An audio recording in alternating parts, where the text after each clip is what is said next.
Saudara, 3 tersangka kasus jasa Joko Widodo hadiri sidang perdana di Mahkamah Konstitusi untuk menguji pasal-pasal yang membuat mereka menjadi tersangka. Ada 6 pasal yang mereka uji ke Mahkamah Konstitusi.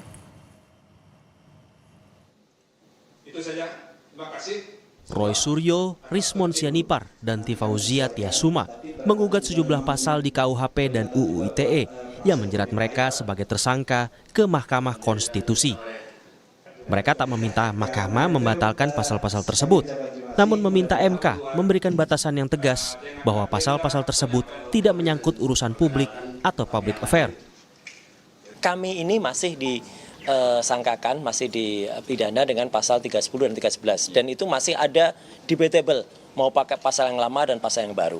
Jadi sekaligus 6 pasal yang kami uji di dalamnya tadi itu termasuk yaitu 310 dalam garis miring 433, 311 garis miring 434, kemudian pasal 27 dan 28 Undang-Undang ITE, dan yang paling krusial adalah pasal 32 dan 35. Dalam keseluruhan pasal tersebut kita minta tafsirkan bahwa objek yang menjadi objek yang bisa dibuka ke umum berdasarkan Undang-Undang Keterbukaan Informasi Publik itu adalah dokumen publik yang pernah dipakai untuk jabatan publik, walaupun yang bersangkutan sudah pensiun, maka itu subjek untuk penelitian publik yang tidak memerlukan izin, sehingga tidak layak untuk dikriminalisasi. Menurut Refli Harun, kuasa hukum ketiganya, tersangka merupakan peneliti yang tengah meneliti soal ijazah Presiden ke-7 Joko Widodo. Namun dalam perkembangannya, Polda Metro Jaya telah menetapkan Roy Suryo CS sebagai tersangka atas kasus tudingan ijazah palsu Jokowi. Dalam sidang kemarin, Refli Harun sempat ditegur Wakil Ketua Mahkamah Konstitusi Saldi Isra. Refli ditegur karena tidak terlebih dahulu menyampaikan kewenangan MK dan kedudukan hukum atau legal standing dari pemohon saat akan melanjutkan pokok permohonan. Kami menganggap bahwa pasal tersebut justru ketika dikenakan kepada beliau itu melanggar ketentuan konstitusional, makanya kita bawa normanya ke tingkat konstitusi. Ada 3 alat uji yang kami kemukakan, yaitu undang-undang. Ini kalau begitu kewenangan mahkamah dianggap sudah diucapkan ya, disampaikan ya. Karena ya mahkamah pasti berwenang. Iya, tapi legal standing pasti diterima. Tunggu dulu, jangan cepat-cepat. Ini kan kalau ditegur hakim nanti bisa rusak juga Pak Refli. Pelan-pelan. Kewenangan mahkamah dianggap selesai. Nah, sekarang Bapak jelaskan legal standingnya di mana, begitu ya. Jangan melompat-lompat Pak. Orang belum legal standing udah sampai ke pokok permohonan Bapak ini. Pada November 2025, Polda Metro Jaya menetapkan 8 orang dalam 2 klaster sebagai tersangka atas kasus tudingan ijazah palsu Jokowi. Tak cuma perkara pencemaran nama baik dan fitnah, Roy, Rismon, dan Tifa juga dijerat UU ITE tentang menghapus atau menyembunyikan serta memanipulasi dokumen elektronik.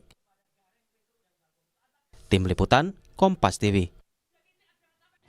Ya, lantas apa saja pasal-pasal yang dipersoalkan ke MK oleh Roy Suryo, Rismon Sianipar, dan Tifauzia Tiasuma? Apakah uji materi ini akan memengaruhi status tersangka ketiganya?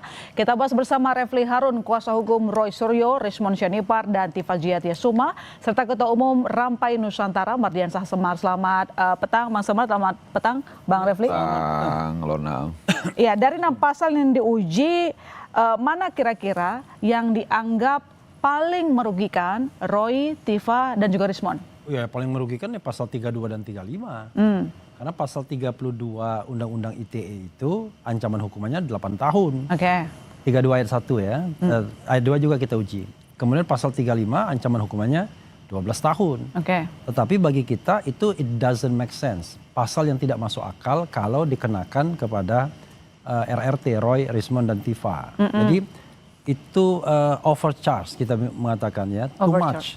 Kenapa too much? Begini, sebenarnya kan itu untuk sebuah kejahatan, penipuan misalnya. Ada pasal 32 itu kan misalnya mengubah dokumen publik, merusak dokumen publik, atau dokumen milik orang lain. Misalnya gini, ada sebuah perbankan, dia punya kode-kode tertentu, dokumen tertentu, nah dokumen itu dirusak oleh seseorang, kemudian tidak bisa diakses lagi. Padahal itu dokumen penting yang menyangkut misalnya nasib nasabah dan lain sebagainya. Pasal 35 aneh lagi. Pasal 35 itu ada sebuah dokumen palsu. Kemudian diedit oleh kita, oleh katakanlah RRT, lalu menjadi seolah-olah otentik. Kan nggak begitu. Jadi kita ingin mengatakan ya, antara first product, input dan outputnya, first product dan end productnya itu nggak ada beda. Jadi pasal 32 dan 35 bisa diterapkan kalau antara input atau first productnya dengan output atau end productnya itu berbeda. Nah, ketika mereka meneliti misalnya sebuah ijazah, so-called ijazah yang paling komplit sebenarnya yang diupload oleh Dian Sandi misalnya ya, maka kan tidak berubah. Artinya ijazah yang diteliti itu ya tetap bisa ditemukan sampai sekarang. Karena pasal 32 dan 35 itu adalah semua dokumen itu jadi rusak. Karena rusak dia nggak bisa ditemukan lagi. Paham maksud saya kan? Nah ini juga begitu. Dokumen itu diedit sedemikian rupa sehingga tampak otentik. Nah, gitu. Untuk merespon Bang Refli sebelum saya ke Mas Semar, kita coba lihat ada informasi Presiden ke-7 Republik Indonesia Joko Widodo mendatangi Mapolresta Surakarta, Jawa Tengah. Semar, bagaimana Anda merespon gugatan sejumlah pasal yang dilemparkan oleh tim Roy, Tifa dan juga Rismon? Iya, nggak apa-apa juga kan itu hak ya. Hak warga negara ketika merasa dirugikan atas pasal-pasal yang dikenakan, pasal-pasal yang berlakukan. Dan ini upaya Bang Refli Harun dan kawan-kawan, terutama kliennya ya, untuk coba menguji pasal-pasal itu. Karena kliennya kan sekarang sudah dijadikan tersangka. Nah saya memang tidak mau terlalu jauh masuk ke domainnya soal Mahkamah Konstitusi. Tapi memang sepengetahuan saya, uji materi di Mahkamah Konstitusi memang tidak mudah.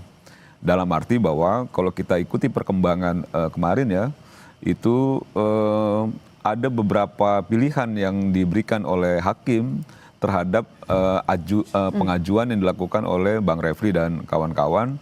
Misal bahwa kalau tetap itu diteruskan dengan pengajuan yang sekarang, menurut hakim Prof. Saldi Isra kan ya mudah sekali dia karena ini masih kabur gitu ya, dianggap kabur. Atau misalnya dilengkapi sesuai dengan nasihat-nasihat para hakim. Kalau dirasa berat, diusulkan juga, disarankan juga untuk dicabut dulu laporannya baru diajukan kembali karena butuh waktu. Atau dilengkapi dengan waktu yang 14 hari. Nah waktu 14 hari ini juga saya melihat bahwa memang nggak mudah untuk melengkapi yang kita tahu dalam proses sidang di MK itu kan ya sangat perfecto ya soal redaksinya dan lain sebagainya. Tapi bahwa kita menghargai hak itu digunakan nggak ada soal. Bahwa memang nanti hasilnya kita lihat yang paling kita inginkan itu sebenarnya semua proses atau hak yang dimiliki silakan dilakukan, tapi jangan pernah memaksakan suatu kehendak dengan apa yang diinginkan diri sendiri. Jadi kalau sudah diputuskan MK, diputuskan instansi-instansi pemerintah yang lain, ya mau tidak mau kita ikuti sebagai bagian dari warga negara. Jadi menurut Anda kenapa sekarang baru digugat pasal-pasal tersebut? Nanti dijawab Bang Semar, kami segera kembali saudara, tetap di Sapa Indonesia Malam. Ya, Bang Semar, ini kan sebenarnya status tersangka terhadap Roy, Tifa, dan Rismon sudah agak lama, tapi baru sekarang digugat pasal-pasal dianggap memberatkan dan too much tadi kalau kata Bang Refli. Ya nggak apa-apa kan sesuai kebutuhan. Jadi mungkin Bang Refli merasa sekarang ini memang membutuhkan bahwa itu diuji agar tidak merugikan kliennya. Ya lakukan saja gitu. Jadi kan begini, semua orang yang menguji ke MK pasti sesuai dengan kebutuhan, sesuai dengan momentum, sesuai dengan peristiwanya. Nah peristiwanya atau momentumnya baru dilakukan sekarang, itu haknya Bang Refli dan kawan-kawan. Kan juga ada hak lain yang nggak digunakan, misalnya hak rapid misalnya, itu kan juga nggak digunakan dan itu haknya juga tim kuasa hukumnya Roy Suryo dan kawan-kawan untuk menggunakan atau tidak hak hukumnya. Nah sekarang kita melihat bahwa ini akhirnya diuji di MK. Nah diuji di MK ini nanti kita lihat apakah dalam 14 hari ya, 14 hari ke depan kalau memang pengajuannya tetap yang kemarin, kan 14 hari waktunya, dilengkapi atau tidak, nanti kita lihat sidangnya, hasilnya apa. Tapi bagi kami, apapun yang dilakukan upayanya oke, dan apapun yang diputuskan oleh MK dan lain sebagainya, ya kita taati dengan baik gitu. Meski tadi dibilang Bang Refli too much, Anda setuju nggak? Ya silakan aja gitu. Menurut saya monggo-monggo aja gitu karena memang yang kayak gini-gini ini kan menjadi bagian dari hak warga negara. Nggak bisa juga kita mempengaruhi keyakinan orang, mempengaruhi pikiran orang sesuai dengan apa yang kita inginkan gitu. Dan sebaliknya begitu gitu. Bang Refli, ketika mengajukan sejumlah pasal ke MK, apakah ini juga bagian strategi lepas dari status tersangka untuk ketiganya? Jadi gini ya, saya agak sulit menjelaskan kepada publik kalau mereka tidak paham seperti apa MK itu. Oke. Nah, yang nanya juga nggak paham.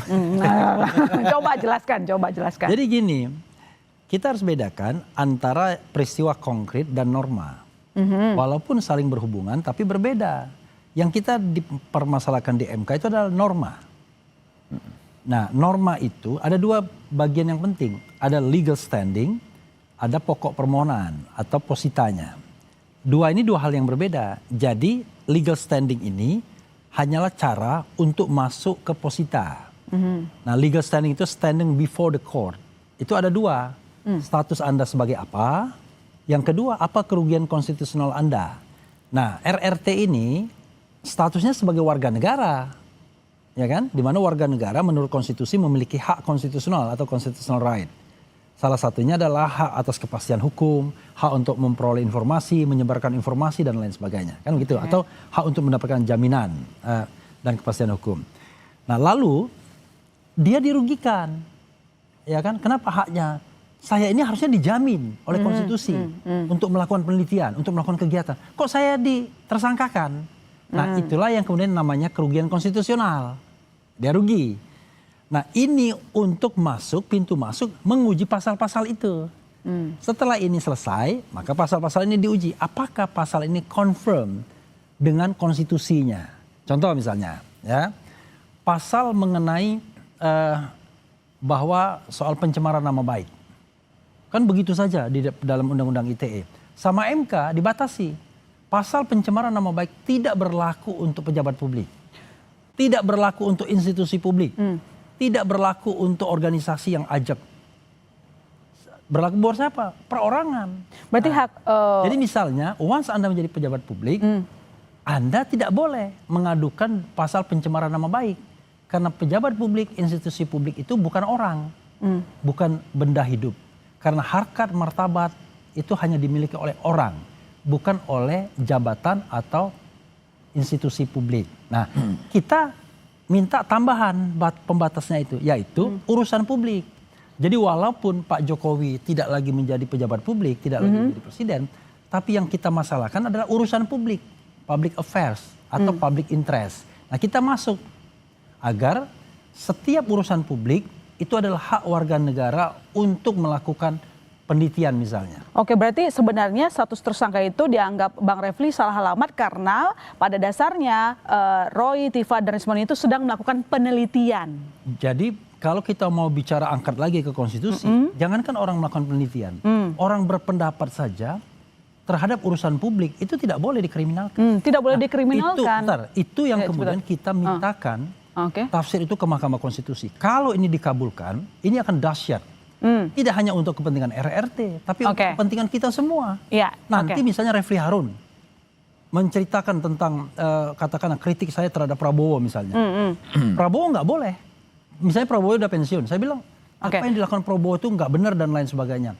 Tapi karena yang saya kritik adalah urusan publik, public affairs, maka tidak boleh ada kriminalisasi terhadap itu. Dianggap dikriminalisasi. Saya sedang membangun demokrasi dan konstitusi. Saya kira begini ya, kalau bicara soal kriminalisasi, kan kita sejak awal menghargailah persoalan bahwa orang mengklaim melakukan penelitian secara ilmiah dan lain sebagainya, monggo. Cuman kita semua tahu penelitian kan tentu ada caranya juga, ada metodologinya juga dan lain sebagainya. Nah, yang menjadi persoalan adalah ketika Roy Suryo menyampaikan penelitian. Gini, kalau Anda mau bicara tentang penelitian, metode dan lain sebagainya, gini. Anda latar belakangnya apa dulu? Nah, kita harus fair dong. Bukan Bang, secara normal saja Bang. Enggak, penelitian itu macam-macam, ada eksploratif, ada eksplanatif. Iya, tapi tidak juga. Jadi penelitian itu tergantung jenisnya seperti apa. Ya, kalau Anda nggak paham seperti itu, bukan. Susah. Jauh lebih baik sebenarnya apa yang dilakukan Anda kalau nggak paham penelitian jangan. Misalnya Bonatua, dia proses, minta KIP. Oh, itu karena penelitiannya berbeda. Diambil, nah itu dilakukan ini dia nggak paham. Ini nggak paham. Bukan lagi misalnya itu kan uploadan medsos yang diteliti oleh Roy Suryo dan kawan-kawan. Yang maksud saya dari Embos dan lain sebagainya itu tidak bisa diteliti asli atau palsu melalui uploadan medsos gitu loh. Nah ini yang menurut saya sejak awal dasarnya aja Roy Suryo sudah salah itu. Dia melakukan melakukan penelitian dari alat uji penelitiannya itu tidak benar. Itu susahnya makanya langsung bicara palsu. Nah ini yang menurut saya bukan mempersoalkan penelitiannya, bahwa dasar dari alat uji Roy Suryo lakukan penelitian itu tidak benar. Ini orang nggak paham. Itu tidak baik. Kecuali kalau misalnya ijazah Pak Jokowi atau misalnya yang diambil oleh Bu Natua itu melakukan penelitian. Nah kan itu yang menurut saya jadi bukan dari soal kriminalisasi gitu. Tapi memang itu adalah melakukan pelanggaran pidana ketika memang dia melakukan penelitian tidak benar dengan dasarnya. Ini yang nggak paham. Motivasinya dipertanyakan Pak Refli. Ini susah nggak paham ya.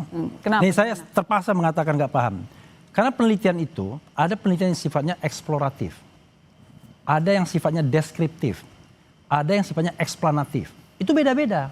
Jadi yang dilakukan oleh Roy Suryo CS itu, Roy Suryo, Rismon dan Tifa adalah penelitian yang eksploratif, mengeksplor. Kalau Anda melakukan eksploratif itu, Anda seperti membuka hutan, babat. Sebelumnya tidak ada penelitian sebelumnya, tidak ada pembandingnya. Kan tidak ada orang yang melakukan penelitian terhadap ijazah Pak Jokowi. Nah, dia melakukan eksploitasi, eksploratif. Seperti Columbus menemukan benua Amerika dan lain sebagainya. Karena itulah, yang bahan-bahan yang ada, itulah yang diteliti. Nah, bahan yang ada itu apa? 1, dokumen yang diupload Dian Sandi. 2, dokumen yang pernah ditunjukkan oleh Sigit Sunarta, dekan. Dokumen yang pernah ditampilkan di screen besar karena waktu itu ada reuni. Dokumen yang ditampilkan Dirti Pidum, Brigjen Johandani, yang ada garis ujungnya. Nah, terakhir, dokumen itu dikonfirm oleh dokumen KPU, ternyata sama. Antara dokumen yang diteliti Roy Suryo dengan dokumen salinan yang diserahkan kepada KPU untuk menyalon presiden dan wakil presiden sama. Kan salinan Bang, saya coba diperjelas sedikit. Ini tuh kan salinan. Dalam kita melakukan penelitian, biasanya kan harus ada subjek penelitian yang jelas begitu. Dan ini kan salinan. Nah, asli udah pernah diteliti belum aslinya? Sekarang saya tanya, ya. Yang aslinya mana? Nah itu aslinya di mana? Kemudian penelitiannya pakai apa? Ini penelitiannya punya asumsi bahwa ijazahnya tidak asli. Lalu tiba-tiba yang diklaim sebagai ijazah asli itu baru muncul pada tanggal 15 Desember 2025 di Polda Metro Jaya ketika gelar perkara khusus. Dan itu udah dijadikan objek penelitian yang baru keluar itu. Dijadikan nggak? Ini bingung saya. Enggak, maksudnya kan soalnya aku begini bro. Anda paham tadi. Ya? Jangan nggak paham juga. Lokus dan tempus deliktinya itu 22 Januari sampai 30 April 2025. Itu yang dipermasalahkan, yang kemudian dikriminalkan. Kalau Anda cerita tentang dokumen yang baru keluar 15 Desember 2025 yang diklaim sebagai asli, diklaim ya. Kita mengatakan artinya apa yang dikatakan Dian Sandi itu dikonfirm oleh Jokowi bahwa seolah-olah ijazah itu asli. Nah, pertanyaannya adalah kalau Anda bicara tentang penelitian, Anda bicara tentang subject to. Subject to apa? Subject to Dian Sandi, subject to Johandani, subject to Sigit Sunarta, dan dokumen yang pernah beredar. Bukan dokumen yang tidak beredar. Objek penelitiannya yang belum beredar. Kita kan tolol gitu. Objek penelitiannya kalau saya sih ngerasa jauh lebih tolol kalau kita percaya hasil penelitian yang tidak juga melalui autentifikasi, tidak melalui klarifikasi dan lain sebagainya. Karena jauh dari awal Roy Suryo sudah mengambil kesimpulan dan disampaikan ke publik palsu yang menurut saya memang secara penelitiannya diragukan ketika dia mengambil alat uji. Orang yang nggak paham penelitian. Kan begitu ya. Orang nggak paham penelitian. Nah, ini yang menurut saya itu ngomong begini. Ya terserah Bang Refli kan sebagai pengacara. Jadi sah-sah aja juga. Anda sebagai apa? Saya sebagai organisasi yang memang ketua Dewan Pembina Pak Jokowi kan gitu. Saya membela Pak Jokowi. Lalu background Anda apa? Kan begitu loh. Untuk mengatakan bahwa ini bisa. Bukan. Karena orang awam tahu soalnya bahwa orang dari asal uploadan itu nggak jelas. Harusnya memang Pak ijazah Pak Jokowi dilakukan komparasi dan sebagainya. Itu eksplanatif. Nah itu yang menurut saya itu yang jadi akhirnya sesat gitu. Nah ini tapi Bang Refli kemarin kan hakim minta perbaikan permohonan. Apalagi yang kurang katanya? Kalau ini saya jelaskan lagi nih. Kalau nggak paham susah. Gini. Yaudah disederhanakan ya. Di MK itu ya sebelum kita masuk pada pemeriksaan persidangan, ada yang namanya pemeriksaan pendahuluan. Anda mau bikin permohonan apapun, oke, maka akan ada 3 panel hakim yang memeriksa permohonan. Dia akan nasihatkan, apa aja dinasihatkan. Tapi apakah MK konsisten? Anda tahu Almas Sakib Biru, ya kan? Diterima legal standingnya mempermasalahkan 40 tahun usia presiden, apakah dia calon presiden? Enggak. Oke. Nah, intinya adalah, itu adalah tahap yang biasa saja di MK. Cuman Anda kan nggak paham. Kalau kita sengaja, kenapa? Kalau kita bikin, katakanlah yang selengkap-lengkapnya, hakim MK akan dibilangin juga sama dia. Inilah, itulah, dan lain sebagainya. Nah, terhadap nasihat itu ada 3 pilihan. Kita tetap kepada itu, atau kita memperbaikinya, atau kita tarik permohonan itu. Kita akan memperbaikinya. Kenapa? Karena kita udah tahu otak hakimnya. Oh. Iya kan?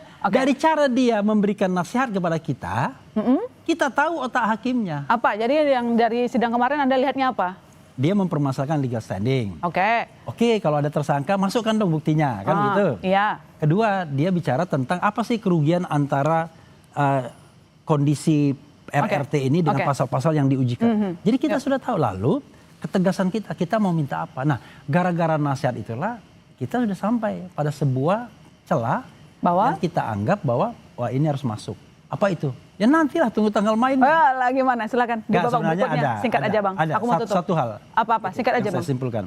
Bahwa public affairs atau urusan publik itu harus dikecualikan dari kriminalisasi. Harus dikecualikan dari kriminalisasi. Singkat aja. Boleh, silakan aja gitu. Yang paling penting nanti sidang MK, kalau memang 14 hari ya bisa diperbaiki dengan baik, saya rasa sih agak sulit itu. Tapi kalau memang sulit diperbaiki, gimana? Saya udah sering kalau misalnya nanti sidang, ya kan abang ketika berpengalaman juga kan nasihatnya banyak sekali itu dari para hakim. Sulitnya di mana? Nah makanya ketika nanti memang sudah diajukan gitu ya, kalau nanti hasilnya sidang MK seperti apa, ya ditaati juga, jangan lagi nanti kemana-mana kan gitu loh. Oke, baik. Ya Bang Refli jangan juga merasa si paling ngerti gitu loh. Kan ada hal-hal juga yang kita ketahui tanpa harus kita ada di situ. Percuma juga kita baca dan sebagainya gitu ya. Sama orang yang nggak pernah sidang di MK. Oke, baik, kita tunggu nanti putusannya ya. Makanya cari yang selevel dong. Baik, nggak level ini. Terima kasih Bang Refli.